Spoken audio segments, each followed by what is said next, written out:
Good evening, I'm Michael, and you're watching Kini News, the show that brings you today's biggest stories. 111 MPs voted in favour of the government supply bill today, exactly half the number of seats in Parliament, a bill Dr Mahathir spoke against earlier today. Perikatan National Supply Relocation of Appropriated Expenditure Bill 2020 was passed this afternoon after 111 MPs voted in favour. Ahli-ahli yang berhormat, keputusan undian adalah seperti berikut. Yang bersetuju 111, yang tidak bersetuju 106, dan tidak hadir ialah 5. Oleh itu, rancangan undang-undang tersebut dipersetujukan. 111 tak ada majoriti. There are 222 MPs, which means exactly half of the MPs voted in favour of the bill. The 5 absent MPs were PBS Kota Marudu MP, Maximus Ongkili, UMNOS Gua Musang MP Tengku Razali Hamzah, UPKOS Tuaran MP Wilfred Maria Stangau, Warisan Sempurna MP Shafi Abdal, and Harapan Stawau MP Christina Liu.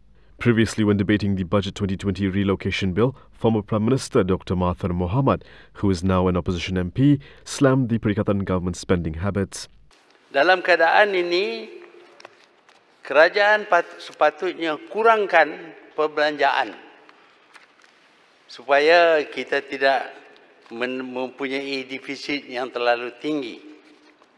Tetapi kita dapati dalam usul ini, kerajaan bercadang untuk menambah perbelanjaan. Bukan mengurang, tetapi menambah perbelanjaan.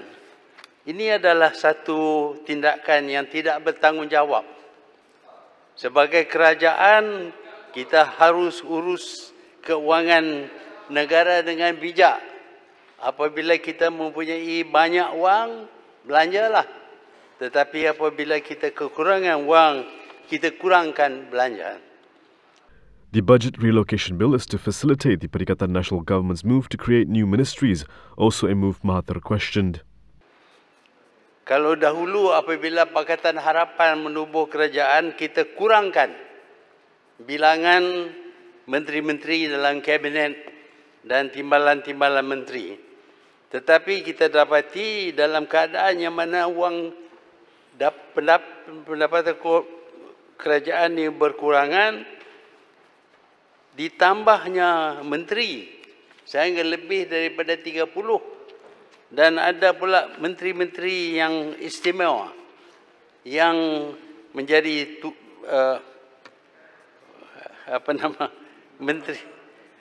menteri kanan dan menteri yang ditugas untuk kononnya menjaga perhubungan tertentu dengan negara-negara di Timur dan juga di negara-negara di Timur Tengah. Mereka ini diberi taraf menteri, bermakna bahawa mereka akan dibayar gaji menteri dan segala kemudahan-kemudahan untuk menteri akan diberi kepada mereka. Previously, Finance Minister Tengku Zafrul Abdul Aziz explained that this would not involve additional allocations and would be taken from existing budget and savings. Sabah is set to vote next month. Will Shafi retain the Sabah state government, or will Musa Aman emerge victorious? One thing is certain though, expect some drama.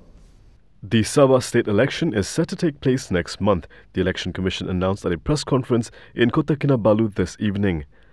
Sabahans will vote on September 26th, with nominations set to be held on September 12th. The announcement was made by Deputy EC Chief Azmi Sharam after meeting returning officers. The campaigning period will last for 14 days. Early voting will be held on September 22nd. The voter list being used was updated on July 29th. Azmi promised that the Commission will continue its practice of broadcasting the counting process live. He also urged interested election observers to register with the EC for accreditation. To a question, Azmi said the Commission has to proceed with the election regardless of an ongoing judicial review on the validity of Sabah Governor Juha Mahiruddin's decision to dissolve the Legislative Assembly on July 30th. He said the Commission has not received any instructions from the court. For now, the EC will have to proceed with the election. The Tawa cluster in Kedah has overtaken the Sivaganga cluster. Here's an update on the nation's latest COVID-19 situation. Malaysia reported 12 new COVID-19 cases on Monday, most of which were attributed to the Tawa cluster, which originated from Kedah, that has now reached its third generation of infections. According to Health Ministry Director General Dr Mahathir Mohamad, 4 of the new Tawa cluster cases were detected in Kedah and 3 from the same cluster were detected in Penang. This brings the total number of cases in the Tawa cluster to 46. Dr Hisham said contact tracing for the cluster is still underway, with 1,135 people tested so far, 251 still pending results in Kedah, Penang and Perak. The Tawa cluster is linked to a funeral held on July 31st and August 1st. Meanwhile, 2 new cases detected today were attributed to the Salah cluster, also in Kedah, bringing the size of this cluster to 6 cases. The other 2 remaining cases reported today were imported cases, one from Syria and the other from the Philippines. So speaking about COVID-19, if there's one face we've all grown to get familiar with, it's Dr. Nur Hisham. And today him and over 800 others were bestowed awards by His Majesty the King for their contributions to the nation. Dipersilakan Yang Berbahagia Tan Sri Dr. Nur Hisham bin Abdullah. The face leading Malaysia's fight against COVID-19, Dr. Nur Hisham Abdullah, has been bestowed the Darjah Panglima Setia Mahkota PSM Award, which carries the title Tan Sri, in conjunction with the Yang di-Pertuan Agong, Sultan Abdullah Sultan Ahmad Shah's birthday. Chief Justice Tengku Maimun Tuan Mat and University Technology Mara UiTM Pro-Chancellor Arshad Ayub were bestowed the Seri Setia Mahkota SSM Award, which carries the title Tun, at the investiture today at the Istana Melawati in Putrajaya. There were a total of 829 award recipients of the 2020 Federal Awards. The honours are being conferred in conjunction with His Majesty's birthday on June 8th. The investiture ceremony was moved to this month due to the COVID-19 pandemic that forced the implementation of the Movement Control Order. Meanwhile, 4 national figures were bestowed the Panglima Mangku Negara that carries the title Tan Sri. Was MACC right to release audio recordings of some familiar voices earlier this year? According to a minister, they can do such things. The Malaysian Anti-Corruption Commission was permitted by the law to disclose high-profile audio recordings back in January. In a parliamentary reply, de facto Law Minister Taqiyuddin Hassan said this was done through the discretionary power accorded to the graftbuster. The minister was responding to a question from Tanjung Karang MP Noor Omar on MACC's level of integrity, credibility and professionalism in releasing the audio clips. Taqiyuddin said MACC did not violate any provision of law. Despite not naming anyone, it is believed that Taqiyuddin was referring to the 9 audio recordings disclosed by then MACC Chief Latifah Koya on January 8th. Without divulging further details, Taqiyuddin said the police were investigating the matter and have concluded their investigation. He added that the police referred the probe to the Attorney General's chambers on June 19th to further seek advice. Latifah had released 9 audio clips implicating former Prime Minister Najib Abdul Razak, his wife Rosmah Mansor and former MACC Chief Commissioner Zulkifli Ahmad, as well as a member of the Abu Dhabi royalty, Khaldun Khalifa Al Mubarak, who is Sovereign Wealth Fund Mubadala Development Company's Chief Executive Officer. Several other phone conversations released also appeared to discuss investigations into the 1MDB scandal. Latifah said the leak in information between Najib and Zulkifli showed a conspiracy at the highest level of the BN government at the time. Najib was recently sentenced to 12 months jail and fined 210 million ringgit after he was convicted of 7 counts of corruption in relation to the 42 million ringgit belonging to SRC International. The teenager responsible for killing 23 people in a fire at a Tafis school will not be facing the noose for his actions. A teenager was found guilty by the Kuala Lumpur High Court today for murdering 23 people in a fire at Pusat Tafis Darul Quran Ittifaqiyah almost 3 years ago. Judge Azman Abdullah meted out the sentence after finding that the defence had failed to raise reasonable doubts against the 23 murder charges against the accused, who is now 19 years old. The boy was 16 when the offence was committed. He said since the teenager was still a juvenile when the offence was committed, he had applied Section 97(1) of the Child Act 2001 to sentence him. This means the teenager will not face the death penalty. Instead, he would be detained at the pleasure of the Yang di-Pertuan Agong. The judge said it is up to the pleasure of the Yang di-Pertuan Agong to determine the terms and conditions of the teenager's detention from time to time. In mitigation, lawyer Haijan Omar, who represented the teenagers, said his client apologized to everyone involved and that he would appeal against the sentence.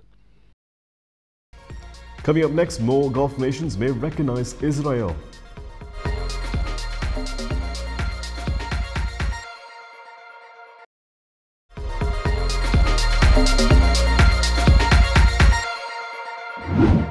Bahrain and Oman could be the next Gulf countries to formalize their ties with Israel. An agreement to normalize relations between Israel and the United Arab Emirates could lead to other Gulf nations recognizing the Jewish state. Israel's intelligence minister on Sunday told Army Radio that Bahrain and Oman are on the agenda, adding that there was a chance for a peace deal with Sudan. Jerusalem and Abu Dhabi last week announced a US-brokered deal for mutual recognition. In exchange, Israel will postpone a government plan to formally annex territory in the West Bank claimed by the Palestinians. But Palestinian officials and militant groups rejected the Israel-UAE accord. Responding to news of the agreement, the head of the Palestinian Liberation Organization, Perikatan, said it undermined Palestinian demands that Arab state recognize Israel only if it first withdraws from Palestinian territory.